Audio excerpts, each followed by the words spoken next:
경차에 360 카메라가 없으면 없다고 뭐라 그러고 있으면 또 사치품이라고 뭐라 그러고 도대체 경차 가지고 왜 그러시는지 모르겠네요. 반갑습니다 여러분, 저는 에이텐팀입니다. 오늘 여러분들과 함께 해볼 차종은 캐스퍼 일렉트릭입니다. 제가 지난번에 일본에 가서 닛산 사쿠라 전기차를 여러분에게 소개해드린 적이 있는데요. 관심 있으신 분들은 위에 링크를 클릭하셔서 다시 한번 보시면 될 것 같고요. 이번에 경차 캐스퍼를 모티브로 해서 전기차 EV 모델, 일렉트릭 모델이 출시가 됐습니다. 현대자동차 산타페에 들어갔던 파라메트릭 픽세이 디자인이 지금 캐스퍼에 적용이 됐기 때문에요. 기존의 현대자동차가 판매하고 있는 그런 SUV 모델과 비슷한 그런 느낌을 지금 여러분이 보시고 있는 캐스퍼에도 조금 느낄 수 있지 않겠나 생각이 되네요. 일단 캐스퍼는 경차의 테두리에서는 이제 좀 벗어났습니다.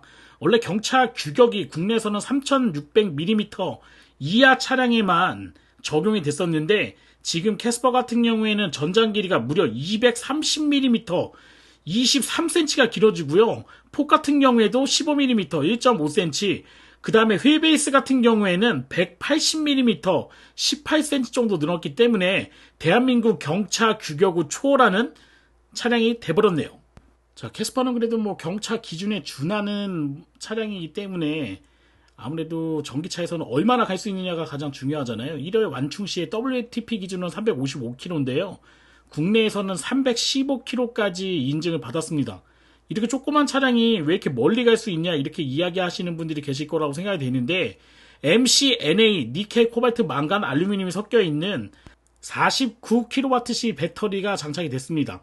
이전에 이 정도 차량이었으면 아마 LFP, 블레이드 배터리를 많이 생각하셨을 거라고 생각이 되는데 작년에 그 인도네시아에 그 공장을 새로 졌잖아요. 예, 거기에서 이제 LG 에너지 솔루션하고 같이 개발한 그런 배터리가 장착이 되고 있어서 아마 중국산 LFP 배터리는 당분간 채용하지 않을 것 같은 그런 생각이 들긴 하네요.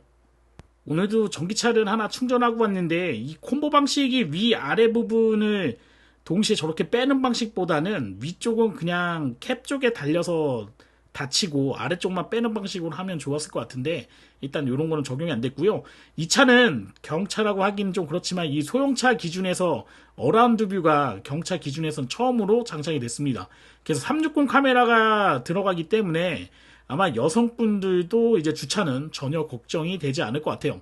뭐 이게 지금 뭐 경차 수준의 차량인데 이게 360 배터리가 여기 수준이 맞느냐, 이거 사치품 아니냐 이렇게 이야기하시는 분들이 계시더라고요. 없는 것보다는 저는 있는 게 낫다고 생각이 되고요. 스티어링 휠은 어디서 많이 본 듯한 그런 점이 4개 박혀있는 스티어링 휠이잖아요. 이거는 아이오닉 5하고 공유하고 있기 때문에 파트가 동일한 파트가 들어가고 있는 것 같습니다.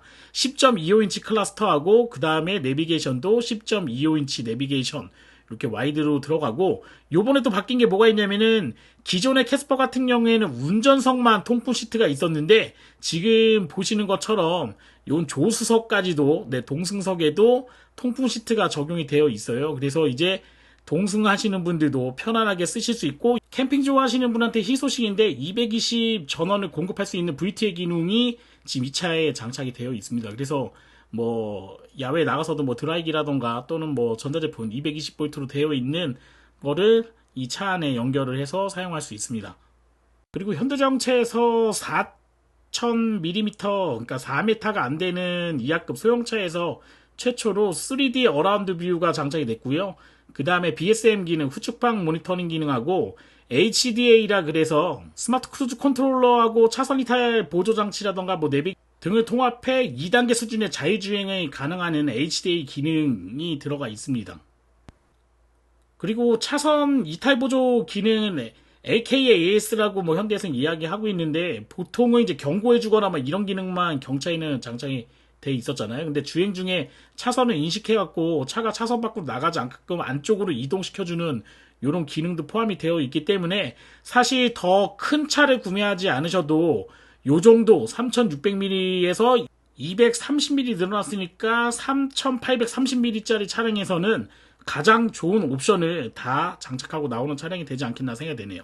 이게 이제 글로벌 54개 나라에 수출할 예정이기 때문에 유럽형, 뭐 미국형 이렇게 좀 나눠질 수는 있을 거라고 생각되는데, 유럽형은 45kWh 배터리가 들어가서 97마력짜리 모터를 기본으로 하고 있고요. 국내 같은 경우에는 49kWh 배터리를 채용하고 있기 때문에 115마력짜리 모터가 기본으로 장착될 것으로 예상됩니다.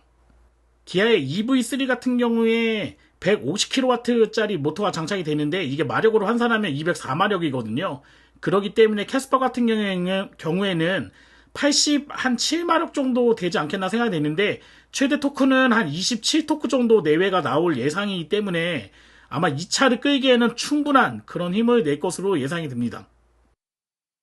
23cm 길어져서 아마 경차 획을 못 보기 때문에 좀 아쉽다 이렇게 말씀하시는 분이 계실 거라고 생각되는데, 하나를 잃어버리는 대신에 또 얻는 게 있어요. 트렁크 길이가 10cm 정도 늘어났거든요. 100mm 정도 길어졌기 때문에 기존에 233리터로 수납할 수 있었는데 화물 공간이 47리터가 더 늘어났어요. 그렇기 때문에 대략 한 300리터 정도의 화물 공간을 확보할 수 있게 되었기 때문에 아마 캠핑이라던가 외부 액티비티를 하시는 분들한테는 더 좋은 효과를 아마 보여주지 않겠나 또 생각이 되네요.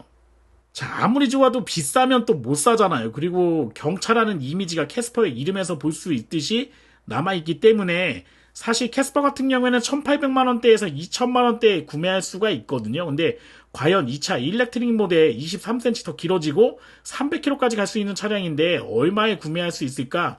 가장 궁금해 하시는 분들이 많이 계실 거라고 생각됩니다. 저도 가격이 제일 궁금하긴 한데, 기사를 좀 보다 보니까 현대자동차 정유석 현대자동차 부사장님이 이야기한 내용 중에서 2천만원 후반대로 예상한다. 보조금을 받을 경우 더 내려갈 수 있다. 이렇게 얘기를 하고 있거든요.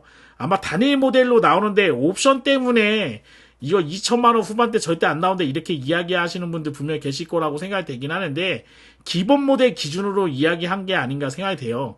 아마 2천 후반대에 스타팅을 하고 보조금을 받게 되면 대략 한 700만원에서 800만원 정도의 보조금을 확보할 수 있을 거라고 생각이 되거든요. 그래서 실 구매 가격은 뭐 한 2,300에서 400만원 정도의 판매가 될 거라고 예상이 되는데, 아마 지금 보시는 것처럼 어라운드 뷰라던가 뭐 통풍 시트라던가 이런 상위급 차량에서 볼 수 있었던 옵션들을 다 붙일 수 있게 되어 있기 때문에 제 생각에는 대략 구매하는 차량으로 본다 그러면 3천만원대나 3천만원 한 초반대 정도 돼야 그래도 좀 옵션이 있는 차량을 내가 뽑았다 하는 거를 느끼실 수 있을 것 같아요.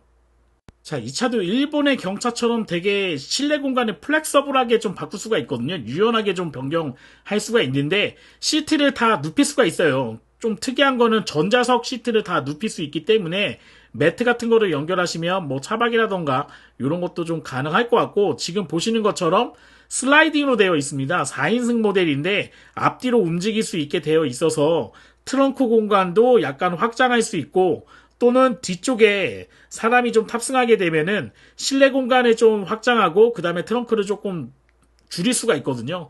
이런 거를 좀 유연하게 할 수가 있다는 게 이 차의 특징이 아닌가 생각이 되고, 등받이 각도가 정말 많이 굽어져요. 그래서 거의 누워서 가는 것처럼 이렇게 굽어지거든요. 그렇기 때문에 승차감만 좋다면 정말 좋은 이상적인 차량이 될 거라고 생각이 듭니다.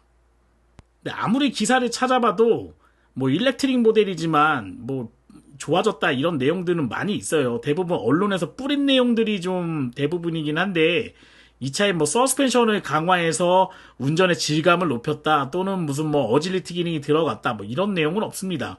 아마 토션빔이라던가 이런 거를 기본으로 될 거라고 생각이 되는데, 이 차는 뭐 전기차니까 스케이트보드 방식의 플랫폼, 전용 플랫폼을 아마 사용하고 나오지 않겠나 생각이 돼요. 그래서 아마 기존에 판매하고 있는 아이오닉 5라던가 이런 차량하고 비교를 해보셔도 그냥 비슷한 수준의 조금 모자른 그런 승차감을 보여주는 차량이 되지 않겠나 생각이 되네요.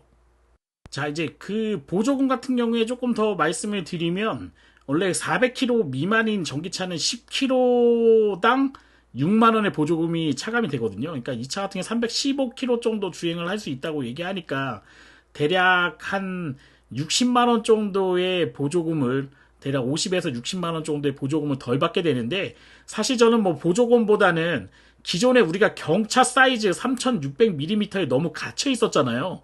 예전에 한 10년, 20년 전에 비해서 아이들 체격도 상당히 커지고 키도 많이 커지고 이런 상황인데, 그런 거는 전혀 고려하지 않고 정말 해묵은 그런 3600mm 여지만 경차고 1000cc 미만, 정말 그것도 많이 바뀐 거잖아요. 800cc에서 1000cc로 바뀌어가지고 경차하면 정말 달리지 못하는 차, 뒤에서 쌍라이트 맞는 차, 이런 차였는데 캐스퍼가 그런 부분에서의 하나의 뭐 시발점이 좀 되지 않겠나 생각이 돼요. 경차의 기준을 좀 바꿔줬다는 거에서 저는 현대자동차가 어떻게 만들던 간에 좀 박수를 보내주고 싶습니다.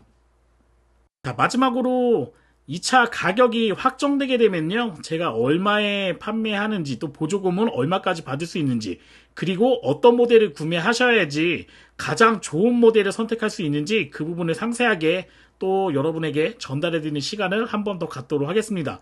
그리고 저한테 만약 이 차를 구매할 거냐 물어보신다면 저는 여성분이라면 한 번 정도는 구매하시는 것도 괜찮다고 생각이 돼요. 경차 같은 경우에는 너무 잘 안 나가기 때문에 사실 여성분들이 타기에는 조금 부담스러운 감이 있어요. 왜냐면은 뒤에 차하고 속도 맞춰서 가기에는 경차의 출력이 좀 모자르거든요. 근데 캐스퍼 같은 경우에는 제가 봤을 때 115마력 정도면 토크 힘이 어느 정도 나오기 때문에 충분할 거라고 생각이 되네요. 저는 에이텐트였고요. 다음에 더 좋은 영상으로 찾아뵙도록 하겠습니다. 여러분 고맙습니다.